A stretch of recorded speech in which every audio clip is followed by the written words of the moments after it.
Aristotle once said, "We are what we repeatedly do." Excellence then is not an act, but a habit. So when it comes to being consistent, consistency is what you do and who you are and how you behave. Think about it like this, okay? We all go to Chick-fil-A. We all love Chick-fil-A. But why is it? Because Chick-fil-A gives us the great service, it gives us good food, and all this stuff is going to be the same. So you go to one Chick-fil-A on the east side, the same thing at the west side. The customers have the same, the employees going to wear the same stuff, the manager's going to have the same stuff. It's going to be the same menu, you get the same quality food, pretty much everyone. That's just how it is. But can we take that and make that make sense for our basketball game? And I say yes. So I want to help you with this. I want to help you redefine what consistency really means and how you can apply it. Because usually when we hear consistency, we automatically think, I have to be doing this every single day. I have to do this all the time, or Monday through Friday. I have to be consistent. And that's true, but it's also not the full truth. Because it's not an everyday, every time thing. Okay, that is, but it's not. It also can be once a week. It can be Monday, Wednesday, Friday. It can be Tuesday, Thursday, Saturday. It can be just have some level of stability around whatever you're talking about. So to be to be a consistent player is not the everyday type of thing. When you talk about the superstar players in the game, like LeBron, let's say LeBron's averaging 28, 8, and 8, right? Every single game is not going to have 28 points, 8 rebounds, and 8 assists, but his overall game will be known as be consistent to be able to average around 28 points. Some games he might have 30, next game he might have 18, and next game he has 26. But overall, when you weigh out the good and the bad and put everything else to the middle, it's going to bring you about 28 points. Same thing with the rebound, same thing with the assist. So let me help you guys out. Let's be very, very clear right here and give you the definition of it. Webster says that consistency is acting or done in the same way over time, especially so as to be fair or accurate. You can think about it as being stable, even, regular, or uniform. Let's go to uniform right there. Okay, uniform, right? What I said about Chick-fil-A? Uniform at Chick-fil-A is going to be the same thing. You're going to see certain people wearing red shirts, some people wearing a gray shirt, some people wearing black shirts or white shirts, whatever it is, it's got the same uniform across the board. So you know that this is the regular ant level employee, and this is the manager, bigger ant employee, and this is the queen bee. Whatever it is, you know the uniform is. So do you have this with your game though, to where you have this thing in your game that you can be stable with, or you can be reliable with, you can be consistent with? It's not the fact that every single game you're going to put up these numbers, but can I count on you to be consistent and be a shooter? Can I count on you to be the person that I know can shoot the ball at enough clip to where if we give you 10 attempts, I feel like you can hit at least one of them. Or if we give you 10 attempts, we know you can hit at least four of them. But your game being consistent will depend on you and what you can do. So I like to tell my players, man, what can the coach count on you for? What's that one thing that you know, the coach know, your teammates know, and the fans that watch your game enough know that they can count on you for this. We all know somebody's role is to score, somebody's role is to shoot. Somebody scores a rebound and play great defense. Somebody's role is just be to do all the dirty work. So as a loose balls, ignore the point guard 94 feet, get all the hustle points, and all the little stuff like that. That's somebody's role. We can count them for that. They can be consistent in that role of doing that thing. And having that identity of being consistent in that role can really help you out with a coach. Like I'm gonna get you on camera here. Coaches love players that we know we can get you for. Okay, so a couple of years ago, I was coaching this young lady. I was coaching this player, and she wasn't the fastest. She wasn't the tallest. She wasn't even really the best shooter. She was really good shooter, solid, but she might have had not. If we like ranked the players and everything, she might not have been like number one at anything. Like maybe some IQ, but she might not have been number one at anything. But she was probably she was probably the most valuable player on that team. She probably played the most of any girl on that team too. But it's because she was the most consistent.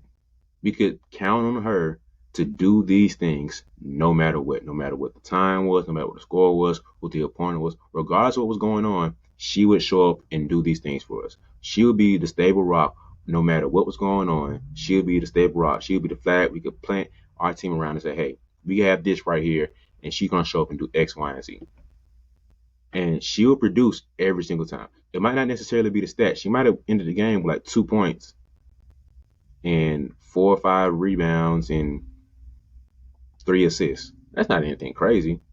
But you didn't see how she was able to play point guard this game, get us under control, and make sure everybody was in the right space at the right time, and make sure that when she got the ball, she slowed it down or pushed it at the right time, or she had the hockey assist and that got us in the right position, or she said the perfect screens every time to get us going in our offense. So she, called the right plays that helped the point guard calm down and say, hey, go here and not to go there.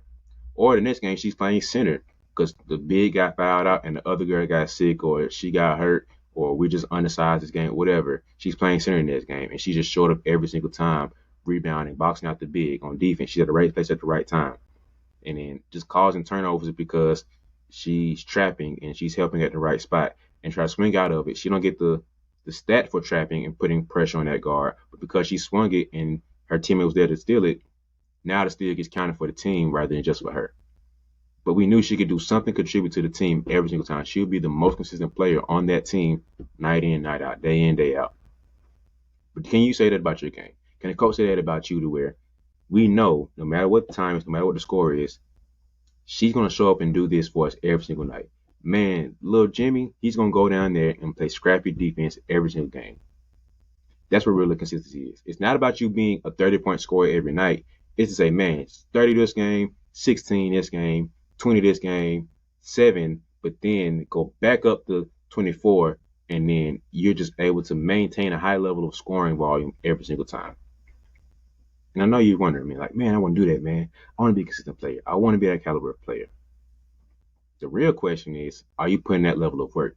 Is your work ethic consistent to match the level of the outcome to be consistent that you want to have? Are you training consistently? Are you regularly going out here and putting up the shots or regularly work on your ball handling? Is your work ethic consistent? Again, it doesn't have to be every day, but is the quality of your work, is the input of your work going to match the outcome that you want to have? So if you want to be a level 8 player is not necessarily the best player on the team, but they're like a Scottie Pippen. So does your work ethic match Scottie Pippen type of player? Are you going out there training 4 days a week and you regularly going out there with level of intensity, consistently putting in that level of input? So you can go out there 4 times, but if only 2 of them are really quality sessions, or 1 of them only really quality session, other 2 are kind of just going through the motions, I say, that really help your game out. Not really. So you can't question the outcome of being consistent without having the income of being consistent. You can't say you're going to be a high level player without having a high level work ethic or a high level input or high level training. So I do that. And you get to that point by the people at the gym. You go to the gym every day. The people know, man, Sabrina's going to be here around 4 o'clock every single day. I know she's going to work on ball handling first. She's going to work on farm shooting. She's going to go into her shooting. She's going to do this. Every day she's going to come in here around 6 o'clock, go lift weights for about 45 minutes, and then go to the court, do this, and maybe hoop for like 2 games, and then go home.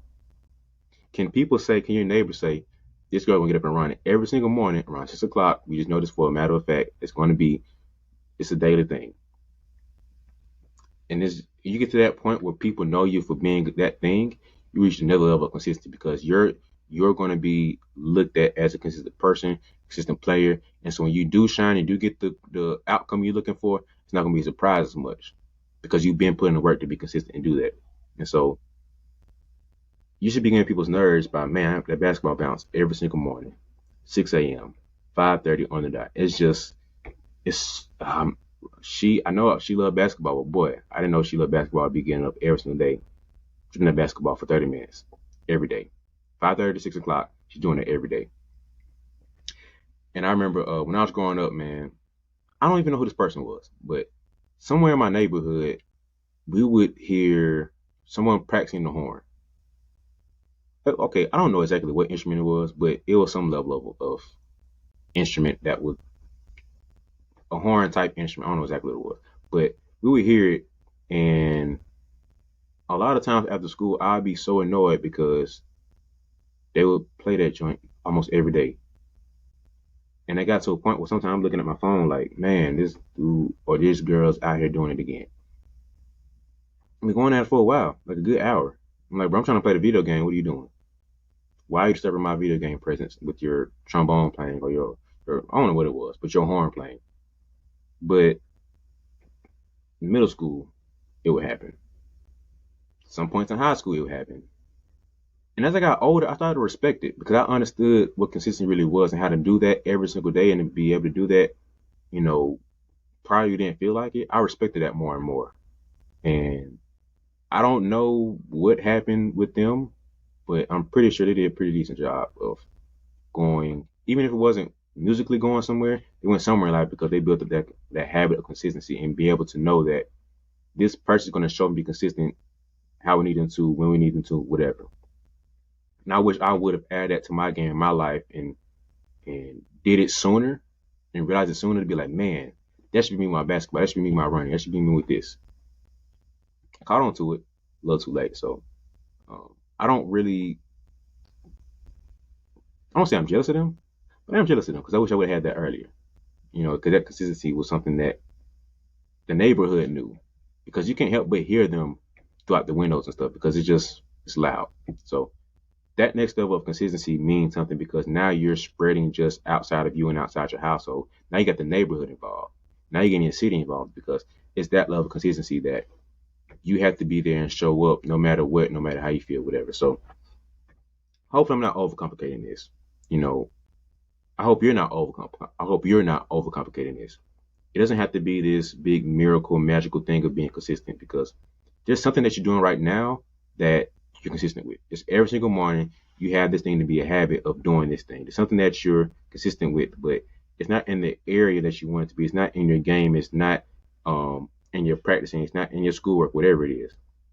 But there's something that you're doing that you're consistent with that you can transfer. You have the ability to be consistent. It's not in the area that you want it to be. So you can figure out that you're every morning you're brushing. Well, I hope you're brushing your teeth. But if every morning you're brushing your teeth, you know you can get up and brush your teeth. Every night you know you're brushing your teeth. You're showing yourself that you can be consistent to do this thing, night in, night out, doing whatever. It doesn't matter. And that muscle of being able to be consistent to brush your teeth can easily transfer over to basketball.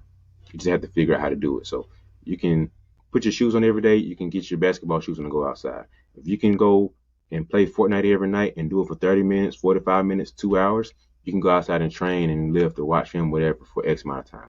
If you can go out and watch the latest shows, you can watch all the cartoons, and you can watch the latest thing on TV, watch the movie that comes out, you can sit here and do the same thing for your game if you really want to. So being consistent is not as difficult as it may to be, but it's just this wall of this first hurdle of getting over that jump of being terrible at it or uncomfortable doing it at first. You have to get over that hump and then build it to where it's a habit. Build it to where you really want to do it and make it become a part of your life. Because like I said before, excellence is what we do repeatedly. It's not just something, it's not an act that you do, it's not something that you do every once in a while, not something that you just fall into. It's a habit. So if you want to have a high level of consistency, a high level of excellence, making it into a habit rather than just something that you do every once in a while. Because we've seen players who just have a game where they're on fire. That's one game that season that they'll probably never get back again. That one, you know the one play I'm talking about. That one player that just has a game and they just went crazy, hit 5 threes in the game. And the rest of the season, the max they hit might have been 2 a game. We've all seen it before. But that's not them. It's not the excellence that they maintain. It was an act. But the habit of being a great shooter means you're going to average 3 threes a game. You might have fell off and had 1 this game. This game you're going to have 4. Average out to be 3. So just having that level of consistency with your game is that next step. Because you can do it. Now it's being able to do this thing habitually, make it a habit, make it routine. So, and maybe all this needs to be thrown out the window because maybe you're just lazy. And I think that's okay. Maybe basketball's not your thing. That's fine. Just don't be consistent with it. But I think the more we can funnel the idea of what this really want to do, you'll figure out ways to get it done. You'll make it to a habit. So how can we make it to where I'm consistent over in this area and make it transfer over to this area, which is basketball? I'm gonna leave that for you to think about. So how can you? What is your plan? What is your game plan? What is your game plan? What's your playbook to break down and say, I'm consistent with brushing my teeth. I'm consistent with going out to my friends. I'm consistent with doing whatever it is. How can I be consistent from this area, transfer over to this area, which is basketball? If you really want to do it, if you really want to make this thing work, you'll figure it out. That might be another video. How can you compare consistency? But that's it, man. I feel like I've been rambling on for a minute, but um, hope this guys help you understand what consistency is and how you can really reframe consistency and how you can add it to your life a little bit better. So thank you guys for listening. Thank you guys for watching. I appreciate you. Let me know if you understand what consistency is. Let me know if you want to get more. What else you want to hear me talk about from here. So, but thank you. I appreciate you. Have a good one.